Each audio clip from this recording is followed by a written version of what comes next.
Chennai ஈசிஆரில் ISKCON கோயிலின் ரத யாத்திரை விமரிசையாக நடைபெற்றது.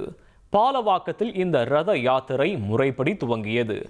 ஜெகநாதர், பாலபத்ரர் மற்றும் சுபத்ரா ஆகிய தெய்வங்கள் சிறப்பு அலங்காரங்களோடு தீப ஆராதனை காட்டப்பட்டு ரதத்தில் எழுந்தருளினர்.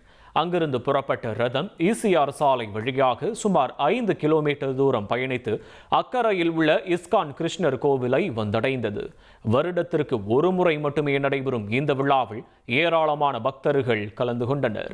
மேளதாளங்கள் முழங்க ஹரே கிருஷ்ணா ஹரே ராமா என கோஷம் எழுப்பியபடி பக்தர்கள் நடனமாடி தேரை வடம் பிடித்து இழுத்து சென்றனர்.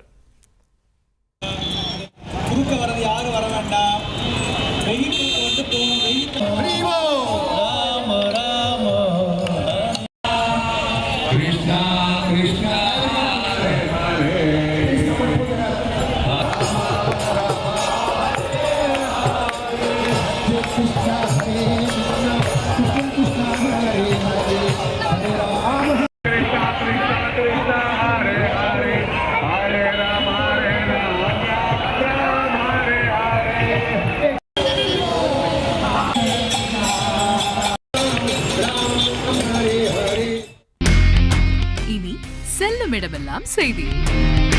தந்தை டிவியின் வாட்ஸ்அப் சேனலை ஃபாலோ பண்ணினா செல்லருக்கும் இடமெல்லாம் செய்தி. இதோ QR கோட் இப்பவே ஸ்கேன் பண்ணுங்க, ஃபாலோ பண்ணுங்க.